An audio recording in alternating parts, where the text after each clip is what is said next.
ஆண்டவரே, உமது வல்லமையில் நேர்மையான பூரிப்படைகின்றனர். உமது விருப்பு அவருக்கு எத்தனையோ அக்கறை போட்டுகின்றது. அவர் உள்ளா விரும்பியதை நீ அவருக்கு தந்தருளி. தந்தை மகன் தூய ஆவியாரின் பெயராலே நம் ஆண்டவராகிய இயேசு கிறிஸ்துவின் அருளும் கடவுளின் அன்பும் தூய ஆவியாரின் நட்புறவும் உங்கள் அனைவரோடும் இருப்பதாக.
இரண்டாவது நவநாள் திருப்பலிக்கு உடனேயும் அன்போடும் மகிழ்ச்சியோடும் வரவேற்கின்றேன்.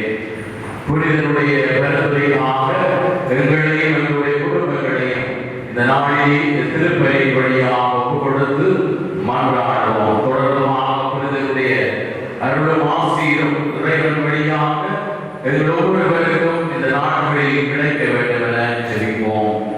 இந்த நவநாளை சிறப்பிக்கின்ற சமேரியா வட்டாரத்தைச் சேர்ந்த குடும்பங்களுக்காக அவர்களுடைய தேவைகளுக்காக விசேடமாக மன்றாடுவோம். அன்பானவர்களே, தூய வழக்குகளை கொண்டாட நாம் தகுதி பெறுவது நம்முடைய பாவங்கள் குறைகளை ஏற்றுக்கொண்டு மனவருந்தி மௌனமாக மன்னிப்பு வேண்டுவோம்.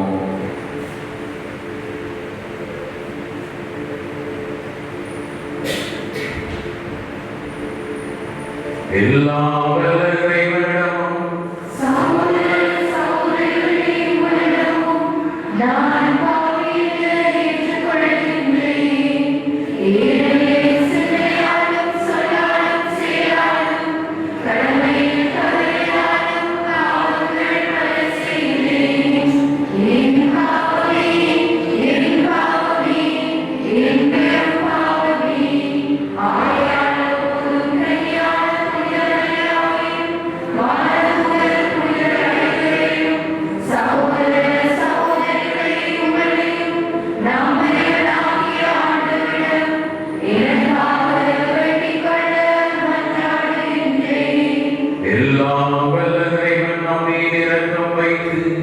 நம்முடைய பாவங்கள் பலவீனங்கள் அனைத்தையும் மன்னித்து நம்மை நிலை வாழ்விற்கு அழைத்து செல்வாராக.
கடவுளே உமது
லூக்கா நற்செய்தி அதிகாரம் 15 திருவசனங்கள் 11 தொடக்கம் 32 முடிய.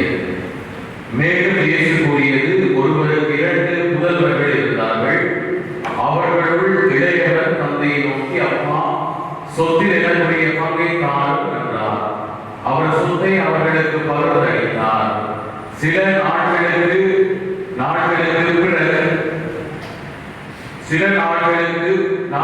இளைய மகன் எல்லாவற்றையும் திரட்டிக் கொண்டு தொலை நாட்டுக்கு நெடும்பயணம் மேற்கொண்டார். அங்கு தாறுமாறாக வாழ்ந்து தம் சொத்தையும் பாழாக்கினார். அனைத்தையும் அவர் செலவழித்தார். பின்பு அந்த நாடு முழுவதும் கொடிய பஞ்சம் ஏற்பட்டது. அப்பொழுது அவர் வறுமையில் வாடினார். எனவே அந்நாட்டு குடிமக்களுள் ஒருவரிடம் அண்டி பிழைக்கச் சென்றார். அவர் பன்றி மேய்க்க தாம் வயல்களுக்கு அனுப்பினார். அவர் பன்றிகள் தின்னும் நெற்றுகளால் தம் வயிற்றில் நிரப்ப விரும்பினார். ஆனால் அதை கூட அவருக்கு கொடுப்பாரில்லை. அவர் அழிவு கழிந்தவராய், என் தந்தையின் கூலி ஆட்களுக்கு தேவைக்கு மிகுதியான உணவு இருக்க நான் இங்கு பசியாய் சாகிறேன். நான் புறப்பட்டு என் தந்தையிடம் போய், அப்பா, உங்களுக்கு எதிராக நான் பாவம் செய்தேன். இனிமேல் நான் உம்முடைய மகன் எனப்பட தகுதியற்றவன். உம்முடைய கூலி ஆட்களுள் ஒருவனாக என்னை வைத்துக் கொள்ளும் என்றேன் என்று சொல்லிக் கொண்டார். உடனே அவர் புறப்பட்டு தான் தந்தையிடம் வந்தார். தொலையில் வந்து கொண்டிருக்கும் போதே அவர் தந்தை அவரை கண்டு கலைந்து கொண்டு ஓடி போய் அவரை கட்டி தழுவி குத்தமிட்டார். மகனோ அவரிடம், அப்பா, கடவுளுக்கு உமக்கும் எதிராக நான் பாவம் செய்தேன். இனிமேல் நான் உம்முடைய மகன் எனப்பட தகுதியற்றவன் என்றார். தந்தை தம் பணியாளரை நோக்கி, முதல் தரமான ஆடையை கொண்டு வந்து இவனுக்கு கொடுத்துங்கள். இவனுடைய கைக்கு மோதிரமும் காலுக்கு மிதியடியும் அணியுங்கள். கொடுத்த தவறை கொண்டு வந்து அழியுங்கள். நாம் மகிழ்ந்து விருந்து கொண்டாடுவோம். ஏனெனில் என் மகன் இவன் இறந்து போயிருந்தான், மீண்டும் உயிர் பெற்று வந்துள்ளான். காணாமல் போயிருந்தான், மீண்டும் கிடைத்துள்ளான் என்றார். அவர்கள் மகிழ்ந்து விருந்து கொண்டாட தொடங்கினார்கள். அப்போது மூத்த மகன் வயலில் இருந்தார். அவர் திரும்பி வீட்டில் இறங்கி வந்து கொண்டிருந்த போது ஆடல் பாடல்களை கேட்டு ஊழியர்களுள் ஒருவரை வரவழைத்து, இதெல்லாம் என்ன என்று வினாவினார். அதற்கு ஊழியர் அவரிடம், உன் தம்பி வந்திருக்கிறார். அவர்களிடம் நலமாக திரும்பி வந்திருப்பதால் தந்தை கொடுத்த கன்றை அழித்திருக்கிறார் என்றார். அவர் சினமுற்று உள்ளே போக விருப்பமில்லாதிருந்தார். உடனே அவருடைய தந்தை வெளியே வந்து அவரை உள்ளே வருமாறு கெஞ்சி கேட்டார். அதற்கு அவர் தந்தையிடம், பாரும், இத்தனை ஆண்டுகளாக நான் அடிமை போன்று அங்கு வேலை செய்து வருகிறேன். உன் கட்டளைகளை ஒருபோதும் மீறியதில்லை. ஆயினும் என் நண்பரோடு நான் மகிழ்ந்து கொண்டாட ஒரு ஆட்டுக்குட்டியை கூட மேய்ச்சி தந்ததில்லை. ஆனால் விலை மகையோடு சேர்க்கும் சொத்துக்களை எல்லாம் அழித்துவிட்டு என் மகன் திரும்பி வந்தவுடனே இவனுக்காக கொடுத்த தந்தை அழித்திருக்கிறீரே என்றார். அதற்கு தந்தை, மகனே, எப்போதும் என்னுடன் இருக்கிறாய். என்னுடையதெல்லாம் உன்னுடையது. இப்போது நாம் மகிழ்ந்து கொண்டாடி இன்புற வேண்டும். ஏனெனில் ஒரு தம்பி இவன் இறந்து போயிருந்தான், மீண்டும் உயிர் பெற்றுள்ளான். காணாமல் போயிருந்தான், மீண்டும் கிடைத்துள்ளான் என்றார். இது நம் ஆண்டவர் இயேசு கிறிஸ்து வழங்கும் வாழ்வு தருகிற வார்த்தைகள்.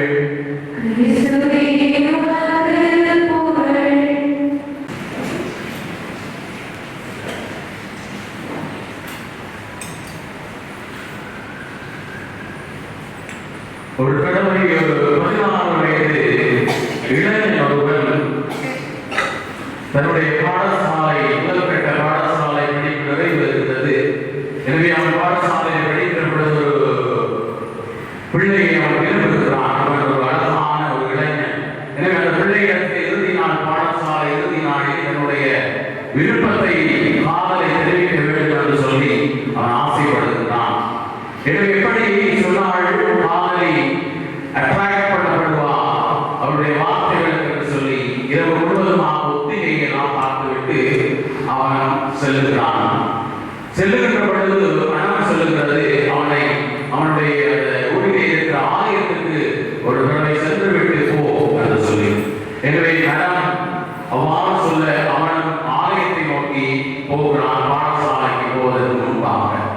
எனவே அங்கே அவன் சென்ற பொழுது ஏதோ ஒரு ஆன்மீக சக்தி அவனை ஈர்க்கின்றது.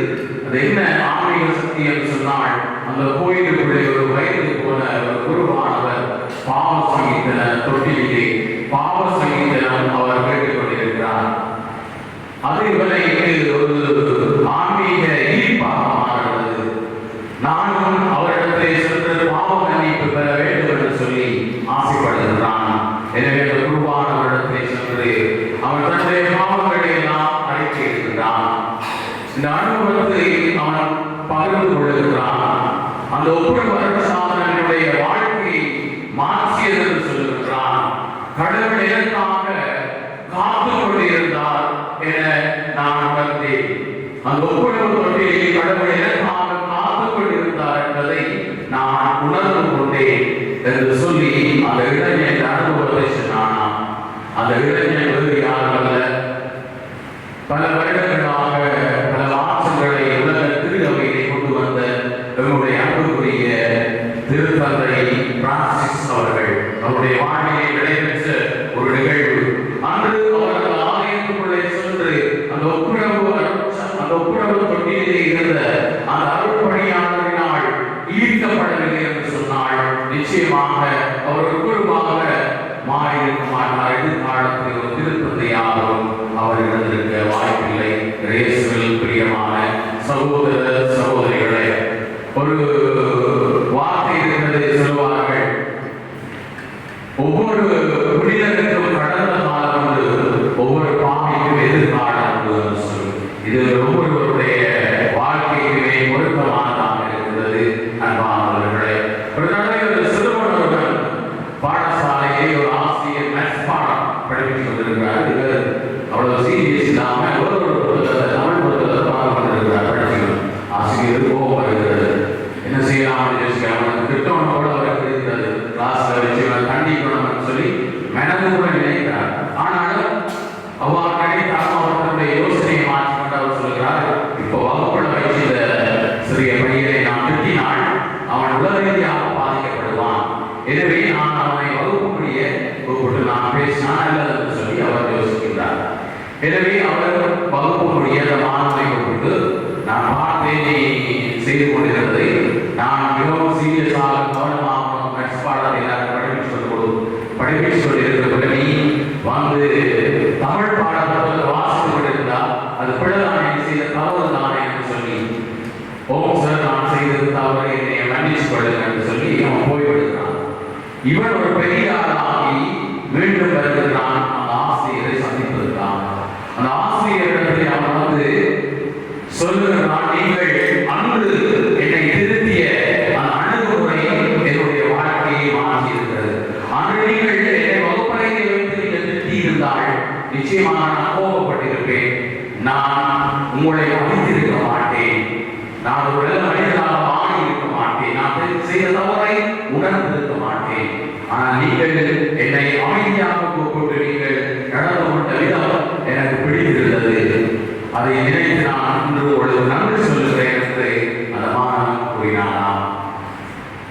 பாவங்களை உணர்ந்து திருந்தி வாழ்வோம் என்கின்ற தலைப்பாடல் மனம் திரும்புதல், பாவங்களை உணர்ந்து மனம் திரும்புதல் என்கின்ற தலைப்பாடலிலே இரண்டாவது நாளிலே எங்களுக்காக கொடுக்கப்பட்டிருக்கின்ற தலைப்பாக இருக்கிறது. சில பேர் வயது போன அம்மாமார்கள் சொன்னா பாவம் செய்த முதல் சொல்ற வார்த்தை என்ன தெரியுமா?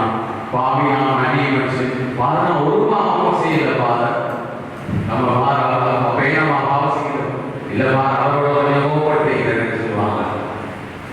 கிட்டத்தட்ட ஒரு கிராமத்துல ஒரு கோயிலுக்கு போயிட்டு அப்ப பாவம் ரெடியாவாங்க சோமாக பாவம் செய்யறதுல போகிறான். சரி என்று நான் இருந்து அவர்கள் இருந்தார். எனக்கு ஒரு 3-4 பேர் வந்தாங்க. அவர்களுக்கு 3-4 பேர் போனாங்க. எல்லாம் பார்த்து கொண்டு இருந்திருக்காரு. குசலாமலைக்கு அறிவித்த நேரத்தில் பால் சொல்றாரு, பக்கத்தில் சொல்றாரு, கோயிலுக்குள்ள உங்களுக்கு நான் சுருவம் வைக்கப்படும்.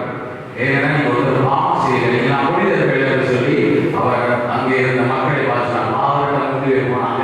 என்ன 2 பேர் வந்தாங்க பாவம் செய்கிறது அவர் கூறினார்.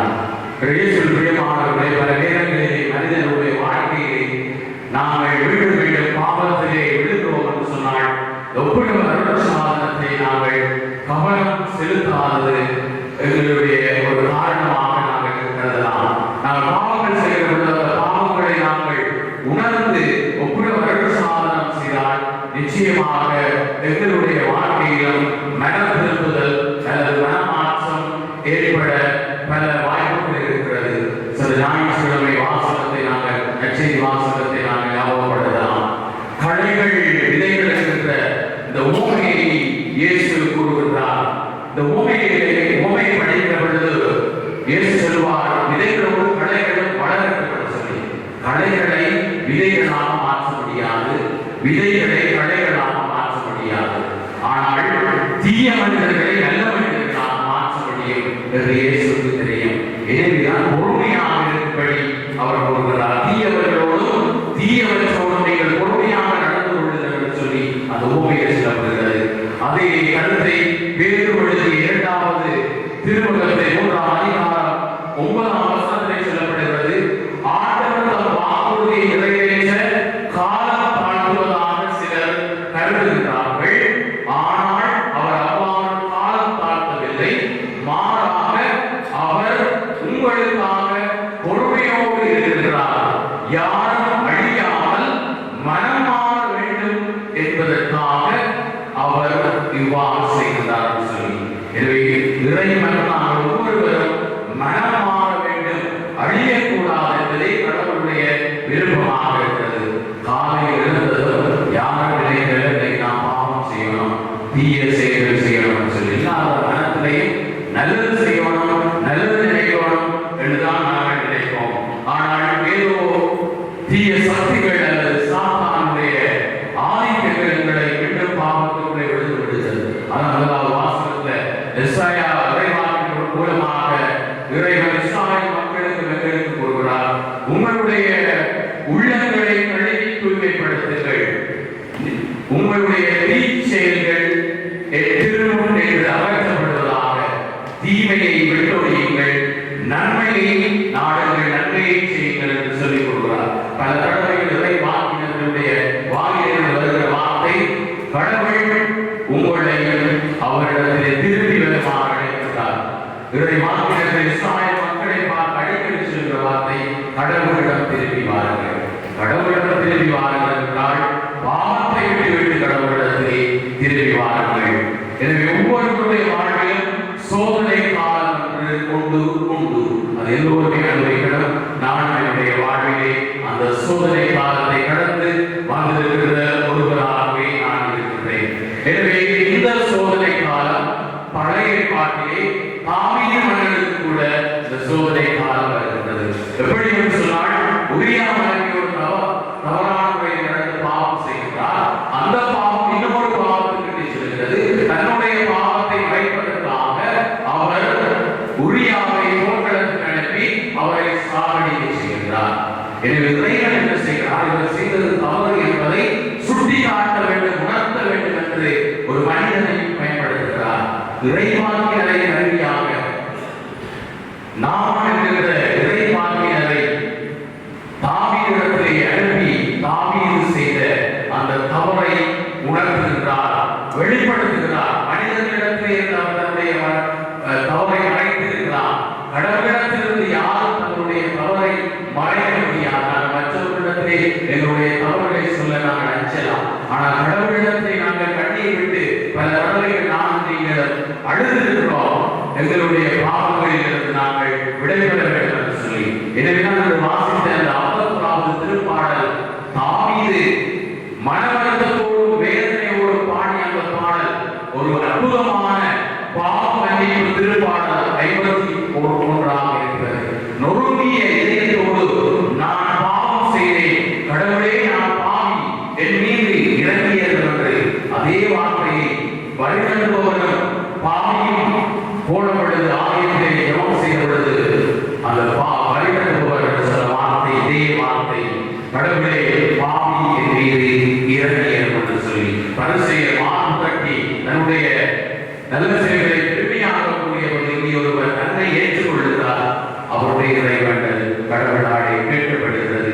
இன்றைய நற்செய்தி வாசகத்திலே நாங்கள் பார்க்கிறோம், தன்னுடைய தவறை உணர்ந்து உணர்ந்து கடவுளிடத்தை மீண்டும் திரும்பி மனமாற்றம் பெற்று வந்த ஒரு இளைய மகனை நாங்கள் சந்திக்கிறோம். தன்னுடைய வாழ்க்கை தாறுமாறாக இருக்கின்றது. தன் தந்தையுடைய அன்பை உணராமல் வீட்டை விட்டு போகிறான், சொத்தை எல்லாம் இழக்கின்றான். ஆனால் உணர்கின்றான், திரும்பி வர வேண்டும் என்று முடிவு செய்கின்றான். அந்த முடிவில் அவன் தந்தையை நோக்கி எழுந்து வருகின்றான், மனமாற்றம் பெறுகின்றான். அவன் தந்தையை விட்டு சென்றபொழுது அவனுடைய ஆளுமை அழிந்து போகிறது. அவனுடைய உடல் தோற்றம் மாறுகின்றது. பன்றியினுடைய வாழை இதை அவன் இருக்கிற பொழுதுதான் தண்ணீரை வருகின்றான். எப்பொழுது ஒரு வேதனைக்குள்ளே தள்ளப்படுகிற பொழுதுதான் நான் பாவி என்பதை நான் உணர்கின்றேன். அதுதான் இந்த இரண்டாவது அவருடைய வாழ்க்கையில் நடக்கிறது. அப்பொழுதுதான் அவர் 3 வார்த்தைகளை கணக்குகளாக எடுத்துவிட்டு வருகிறார். அப்பாவிடத்திலே சொல்ல வேண்டும் என்று சொல்லி, கடவுளுக்கு எதிராக உமக்கு எதிராக நான் பாவம் செய்தேன். முதலாவது கணக்கு வார்த்தை. இரண்டாவது என்னுடைய மகன் எனப்பட நான் தகுதியற்றவர். மூன்றாவது உடைய கூலியாளர் ஒருவனாக என்னை வைத்துக் கொள்ளுங்கள். நற்செய்தியை நான் வாசிக்கிற பொழுது இந்த 3 வார்த்தைகளை சொல்ல வேண்டும் என்று வந்தாலும் 2 வார்த்தைகள் மட்டும்தான் அவர் கொடுக்கிறார். மூன்றாவது வார்த்தையை சொல்லுவதற்கு முன்பாகவே இறைவனுடைய இரக்கம் அவர் மீது காட்டப்படுகிறது. கட்டி தழுவி முத்தமிட்டிருக்கிறார். தோற்றம் மாறியது மகன் மட்டும்தான், அப்பாவுடைய தோற்றம் அல்ல. அப்பா மகன் வருவான் சொல்லி மகனுக்காகவே காத்துக் கொண்டிருக்கிறார். லூக்கா நற்செய்தி அதிகாரம் 13:15 வசனம் 7 சொல்லப்படுகின்றது. மனமான விரும்பாத 99 நீதிமான்களை குறித்து உண்டாகும் மகிழ்ச்சியை காட்டிலும் மனம் திரும்புகின்ற ஒரு பாவியை குறித்து விண்ணகத்திலே மிகுந்த மகிழ்ச்சி உண்டாகின்றது. ஒவ்வொரு பாவியும் மனமாகிற பொழுது இறைவன் சந்தோஷம் அடைகிறார், மகிழ்ச்சி அடைகின்றார். எங்களுடைய புனிதர் அதுக்கு விதிவிலக்கல்ல. நண்பானவர்களே, தன்னுடைய ஆன்மீக பயிற்சியை பாவத்திற்காக ஒரு வாரத்தை கொடுக்கிறார். படைப்புகளை பற்றி தியானிக்கிறது. பாவத்தோடு ஒரு வாரம், அந்த ஒரு வார தியானத்திலே நீங்கள் செலவழிக்க வேண்டும் என்று விரும்புகிறார். ஆதாம் பாவத்தை ஆரம்பித்து எதனுடைய பாவங்கள், தனிப்பட்ட பாவங்களை தியானிக்க சொல்லுகிற பொழுது அவர் அழகாக சொல்கிறார். பாவத்தை தியானிக்கிற பொழுது பாவத்தின் மீது வெறுப்பு வர வேண்டும், கோபம் வர வேண்டும், அவமானம் வர வேண்டும், அழுகை வர வேண்டும். அப்பொழுதுதான் மனமாற்றம். பேதுரு இயேசுவை மறுதலித்தார். இயேசுவை கண்டதும் கண்ணீர் வருகிறது. உள்ளத்திலே இருந்து பாவி என்பதை அவர் ஏற்றுக்கொள்கிறார். படுத்த படுக்கையிலே அவர் கட்டிலே பல மாதங்கள் இருக்கவில்லை என்று சொன்னால் தன்னிலை உணர்ந்திருக்க மாட்டார், புனிதனாக மாறி இருக்க மாட்டார். எப்பொழுது ஒரு தன்னிலை உணர்கிறார் என்று சொன்னால் அமைதியாக தனிமையாக இருக்கிற பொழுது, அது கடவுளோடு இருக்கலாம் அல்லது நாங்கள் தனியாக ஒரு இடத்தில் இருக்கிற பொழுது எங்களை நாங்கள் ஆய்வு செய்கின்றோம். எங்களை நாங்கள் எப்பொழுது கேள்வி கேட்கின்றோமோ அப்பொழுதுதான் நாங்கள் எங்களுடைய தவறுகளை உணர முடியும். ஒருவருடைய கேள்விகள் எழுப்பவில்லை என்று சொன்னால் நாங்கள் எங்களுடைய தவறுகளை உணர மாட்டோம். இன்னாசியாருடைய வாழ்க்கையை குறித்து பல கேள்விகளை எழுப்பினார். இவ்வளவு காலம் வாழ்ந்த வாழ்க்கை உலகம் சார்ந்த வாழ்க்கை, உலகம் சார்ந்த வாழ்க்கையை விட ஆண்டவருடைய வாழ்க்கை தூயது. இந்த வாழ்க்கையை நான் தெரிவு செய்வேன் என்று சொல்லி அந்த வாழ்க்கையை அவர் தெரிவு செய்வது மட்டுமல்லாமல் ஆன்மீக பயிற்சிகள் மூலமாக பலரை அதே வாழ்க்கை கிடைத்தார். பிரான்சிஸ் சவேரியார் வழங்கி இன்றும் எத்தனையோ பேர் தீய வழியிலிருந்து பாவத்தை விட்டு மனமாகிறார் என்று சொன்னால் ஆன்மீக பயிற்சி பெற்ற அந்த அனுபவம் இன்று பலரை தொட்டுக் கொண்டிருக்கிறது. எனவே பிரியமான பிள்ளைகளே, சகோதர சகோதரிகளே, நாங்கள் ஒவ்வொருவரும் எங்களுடைய இயலாமையை நாங்கள் ஏற்றுக்கொள்ள வேண்டும், எங்களுடைய வறுமையை நாங்கள் ஏற்றுக்கொள்ள வேண்டும், நாங்கள் பலவீனமானவர்கள் என்று நாங்கள் ஏற்றுக்கொள்ள வேண்டும். அவ்வாறு ஏற்றுக்கொள்ளுகிற பொழுது, உணர்கிற பொழுது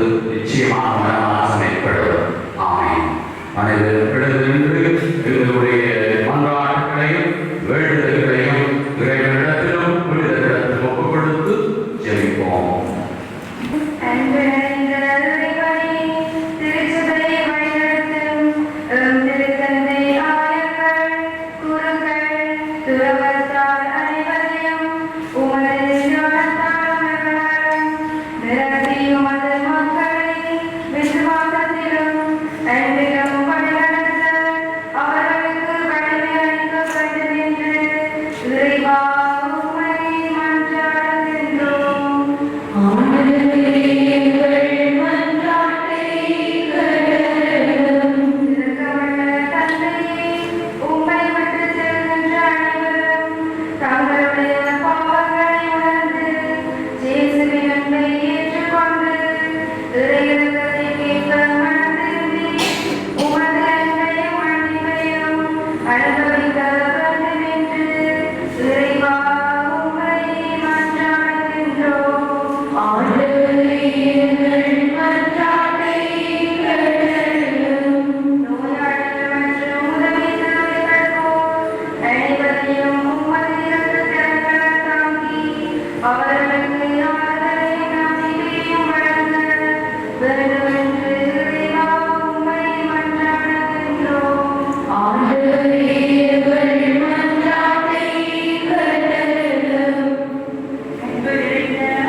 ஆண்டவரே, இந்த நாளுக்காக நன்றி கொள்கிறோம். இரண்டாவது நவநாள் திருப்பலியூடாக எங்கள் ஒவ்வொருவரையும் ஒரு பங்கு சமூகமாக குடும்பமாக உமது வல்லமைய பிரசனத்துக்கு அழைத்து வந்தமைக்காக ஆண்டவரை நன்றி கொள்கிறோம். இருக்கிற ஒவ்வொரு குழந்தைகளையும் பிள்ளைகளையும் இளையோர்களையும் முதியவர்களையும் குடும்பத்தில் இருந்த பெற்றோர்களையும் உம்மிடத்தில் ஒப்புக்கொடுத்து ஜெபிக்கிறோம். ஆண்டவரே, ஒவ்வொருவருடைய குடும்பத்தில் இருக்கிற உலகத்தில் இருக்கிற வேண்டுதல்கள் தேவைகளை ஒப்புக்கொடுக்கிறோம். எங்களுடைய உலகில் இருக்கிற தேவைகளை மட்டுமே அறிபவராக இருக்கிறேன். ஆண்டவரை நாங்கள் வார்த்தையை வெளிப்படுத்த முடியாத எத்தனையோ தேவைகளோடு எதிர்பார்ப்புகளோடு நாங்கள் வாழ்ந்து கொண்டிருப்போம். யாரிடத்திலே எல்லாம் சொல்லலாம் என்று சொல்லி மனதிலே நாங்கள் இணைத்துக் கொண்டிருக்கலாம். ஆண்டவரை நீ இருக்கிற பொழுது நாங்கள் யாரிடத்திலே சொல்ல வேண்டும்?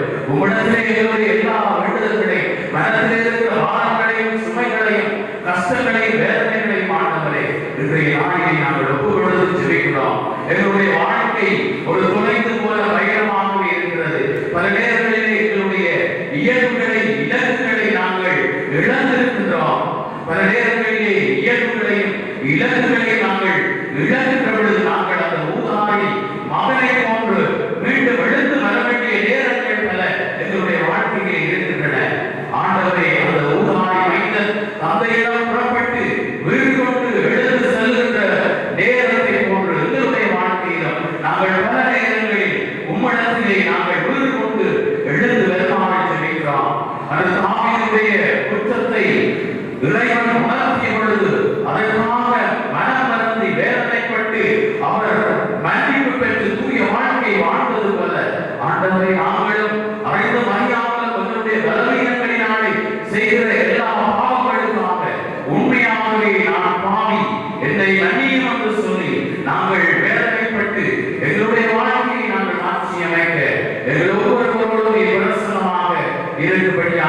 ஆசீர்வதிக்கிறான். அன்று 4 பேர் நடக்க முடியாத ஒருவரை உம்மிடத்திலே கட்டியோடு தூக்கி வந்த பொழுது முதலில் அவரை பார்த்து உம்முடைய பாவங்கள் மன்னிக்கப்பட்டு விட்டன, எழுந்து நட என்று சொன்னீர். ஏனெனில் அவருடைய பாவம் அவருடைய நோக்கி காரணமாக இருந்தது. இன்றும் ஆண்டவரை என்னுடைய பாவங்கள், என்னுடைய தீய செயல்கள், என்னுடைய நோய்க்கும் அழிவுகளுக்கும் காரணமாக இருக்கிறது. எனவே என்னுடைய உள்ளத்திலே இருக்கிற எல்லா விதமான பாவங்களையும் தீய சக்திகளையும் எங்களிடத்திலிருந்து அகற்றியருமாறும், என்னுடைய உள்ளத்தை தூய்மைப்படுத்தியருமாறும், என்னுடைய உள்ளத்தை கழுவியருமாறும் ஆண்டவரை இந்த வேளையிலே ஜெபம் செய்கின்றோம்.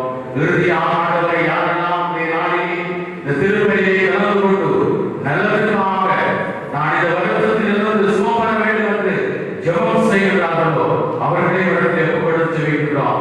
எத்தனை பேர் நடக்க முடியாதவர்கள், புதியவர்கள், எத்தனையோ வருத்தங்களோடு நான் ஆண்டவருடைய பிரசன்னத்திலே வர வேண்டும், ஆண்டவருடைய வார்த்தையை கேட்க வேண்டும், நற்கருணை உட்கொள்ள வேண்டும் என்று விருப்பத்தோடு வந்திருக்க ஒவ்வொருவரையும் ஆசீர்வதித்து உடைய தெய்வீக குணப்படுத்தும் கரங்கள் அவர்களை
ஆண்டவருக்கு நன்றி கூறுவோம்.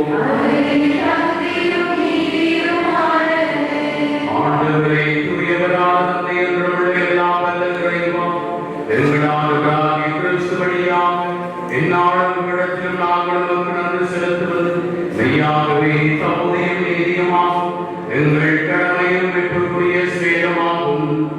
ஏனெனில் புனித இக்னாசியாருடைய விழாவில் உமது திருவை மகிழ்ந்திருக்க செய்கின்றீர். அவருடைய இறைவற்ற வாழ்க்கையை எடுத்துக்காட்டால் அதற்கு வலுவூட்டுகின்றீர். அவருடைய படிப்பினையால் பயிற்றுவிக்கின்றீர். அவருடைய மன்றாட்டால் பாதுகாத்து வருகின்றீர்.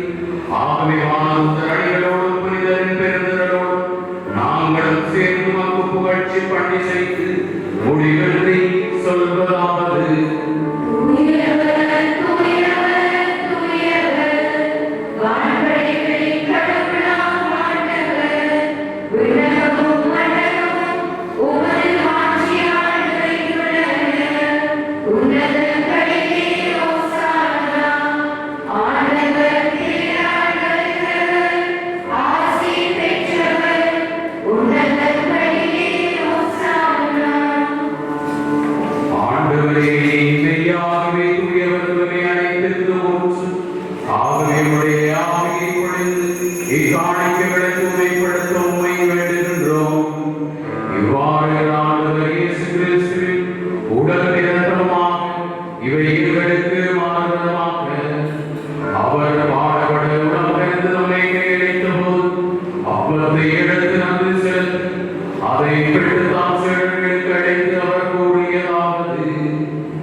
இது பாவமன்னிப்புக்கென்று உங்களுக்காகவும் பலருக்காகவும் சிந்தப்படும்.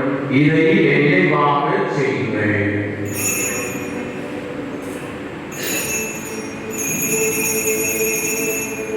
நம்பிக்கையின் மறைபொருள்.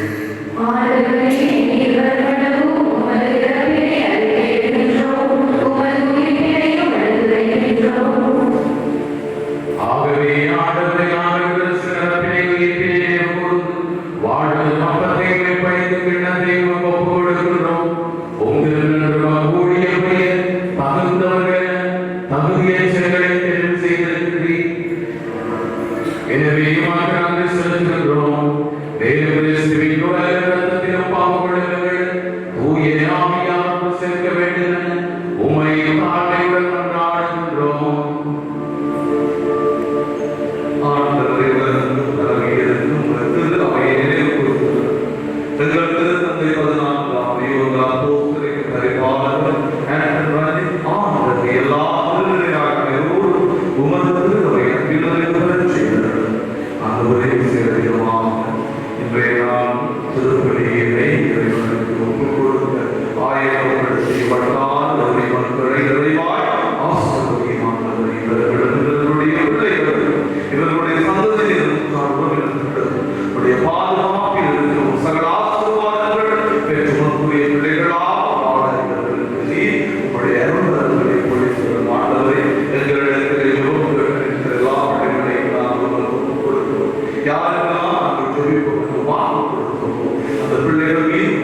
எல்லா புகழும் மாட்சியும் என்றென்றும் உமக்கு உரியதே.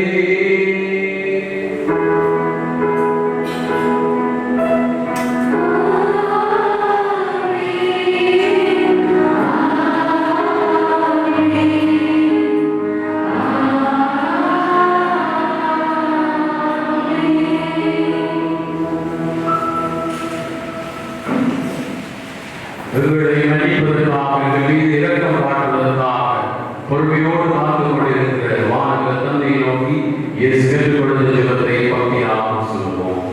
விண்ணுலகில் இருக்கிற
இதோ இறைவனின் செம்மறி, இவரே உலகின் பாவங்களை போக்குகின்றவர்.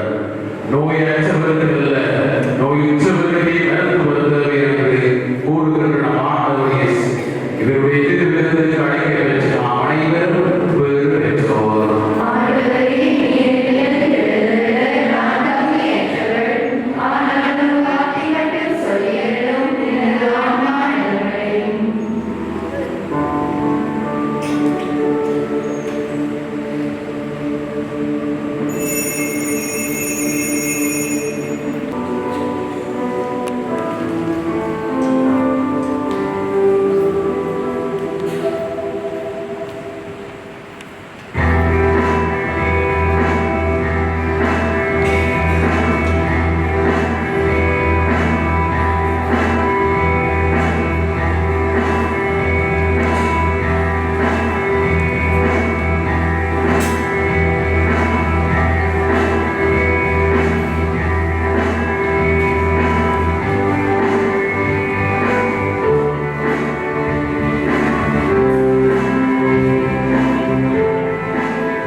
மன்றாடுவோமாக.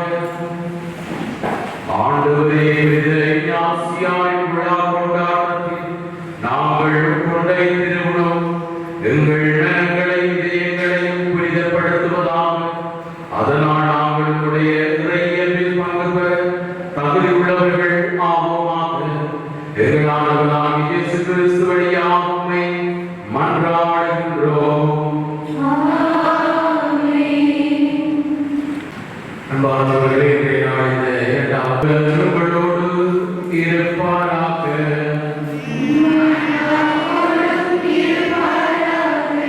எல்லாம் வல்ல இறைவன் தந்தை, மகன், தூய ஆவியாரோடு ஒருவரை உங்கள் குடும்பங்களை இன்றைய இரவையும் ஆசீர்வதிப்பாராக. பாவங்களை உணர்ந்து மனமாற்றம் பெற்று வாழ சென்று வாருங்கள்.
உம்முடைய திருப்பெயரின் மகிமையும் பரப்ப